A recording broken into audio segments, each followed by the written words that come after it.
नमस्कार दोस्तों, बहुत बहुत स्वागत करता हूं आपका आपके अपने YouTube चैनल में। दोस्तों देखिए, वोडाफोन आइडिया को लेकर के दो बहुत बड़ी खबर निकल के आ रही हैं। पहली खबर आपके लिए थोड़ा सा निराश कर सकती है और दूसरी खबर आपके लिए उतनी ही खुशी दे सकती है। तो दोनों ही खबर इसके लिए बहुत ही मायने रखती हैं। और पहली जो खबर है नेगेटिव, उसका अनुमान शायद से आपको पहले से होगा। तो अगर नहीं है तो आपने शायद चैनल पे वीडियो को फॉलो नहीं किया होगा, अदरवाइज हमने आपको पहले ही बता दिया था। तो दोस्तों अगर हम बात करें पहले नंबर ये नेगेटिव न्यूज की, तो वो है इनके Q1 से रिलेटेड। और Q1 में होने वाला है इन्हें बड़ा लॉस, जो कि 6,600 करोड़ रुपए के तकरीबन आपको लॉस देखने को मिल सकता है। और Q1 में जो लॉस है इसके ऊपर हमने आपको जब Q4 का रिजल्ट आया था तभी आपको अपडेट दे दिया था Q1 का, उसके बाद में ही, कि इन्हें जो लॉस है 5,000 से 6,000 करोड़ तक का देखने को मिलेगा आपको। और शायद से अगर आपने उस वीडियो को देखा होगा तो आपके लिए ये चीज कोई नई बात नहीं होगी। लेकिन ये जो खबर आ रही है 6,600 करोड़ रुपए का जो लॉस है, ये आ रही है इकोनॉमिक्स टाइम्स के अनुसार, वो भी आपको दिखा देते हैं। और दूसरी जो सबसे बड़ी खबर है, इनके लिए पॉजिटिव खबर है, वो है फंड रेजिंग से रिलेटेड, जो कि वो भी आपके लिए बहुत ही ज्यादा पॉजिटिव रहने वाली है। तो इन दोनों ही खबरों के लिए आपको ले चलते हैं सीधा स्क्रीन पे। तो यहाँ दोस्तों आप देख सकते हैं कि आपको साफ साफ रिपोर्ट दिखाई दे रही है, जहाँ पे आपके लिए देखने को मिलेगा इनका जो लॉस है, जो कि आप देखेंगे 5G का रोल आउट होने वाला है और उसकी वजह से टैरिफ हाइक्स की पॉसिबिलिटी भी बनती हुई नजर आ रही है। लेकिन यहाँ पे आप देखेंगे कि लगभग 6,600 करोड़ रुपए का लॉस होने वाला है इस क्वार्टर में इन्हें। Q1 की हम बात कर रहे हैं दोस्तों। और वहीं अगर हम देखें तो यहाँ पे जो ये लॉस है उसकी सीधा सीधी वजह यहाँ पे इस समय लॉकडाउन की बात भी कही जा रही है, और जो सब्सक्राइबर एडिक्शन और वैलिडिटी एक्सटेंशन की वजह से भी ये चीज होने वाली है। और यही चीजें मैंने आपके लिए पहले बताई थी कि Q1 में इन्हें लॉस क्यों होगा, क्योंकि इन्होंने जो यहाँ पे जितने भी लोग रिचार्ज नहीं करा पा रहे थे उन सभी के लिए 1 मंथ तक की वैलिडिटी का रिचार्ज फ्री में दिया था। तो लगभग 1,000 करोड़ से ज्यादा का लोड उन पे इसी बात का पड़ता हुआ नजर आया था, और इसी वजह से यहाँ पे जो लॉस है वो और भी बढ़ने वाला। लेकिन इसकी वजह थी, अगर ये वहां पे ऐसा नहीं करते तो ये लॉस बेशक थोड़ा सा कम कर सकते थे, लेकिन इनके जो सब्सक्राइबर थे वो इससे छूट के चले जाते, क्योंकि जब जियो ऑफर दे रहा था फ्री मिनट और वैलिडिटी, वहीं एयरटेल भी अनाउंस कर चुका था। तो जब इनके कॉम्पिटिटर दे रहे हैं तो जाहिर सी बात है, आपको अगर कंपटीशन में बने रहना है तो आपको भी उसी नजरिए से चलना होगा। और यही कारण है कि यहाँ पे जो इनका लॉस है बढ़ता हुआ नजर आया है। तो यहाँ पे अगर आप देखें तो दोस्तों ईयर ऑन ईयर बेसिस पे 9.6% तक की गिरावट देखने को मिल सकती है। और वहीं जिनका जो रेवेन्यू है वो 9,636 करोड़ रुपए ड्रॉप होने की उम्मीद है। वहीं Q1 में जो लॉस है आपको बता ही दिया, 6,600 करोड़ रुपए के तकरीबन। और वहीं इसके साथ साथ आप देखें जो मार्जिन है वो लगभग आपका कॉन्ट्रैक्ट 430 BPS तक ऊपर नीचे हो सकता है। तो इसी वजह से आप यहाँ पे समझ सकते हैं कि इन्हें Q1 में तो लॉस होगा ही होगा। अब बात करते हैं जो पॉजिटिव न्यूज है उसकी।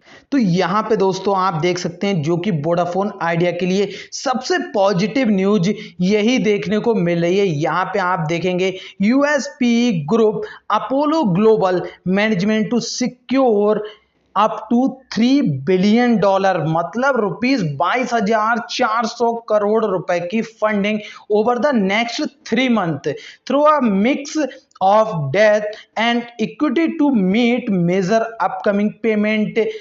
तो ऑब्लिगेशन यहाँ पे यही आ रहा है कि 3 बिलियन डॉलर की जो फंडिंग है वो इन्हें 3 मंथ के अंदर मिल सकती है, आने वाले 3 महीनों के अंदर अंदर, जो कि लगभग 22,400 करोड़ रुपए होती है।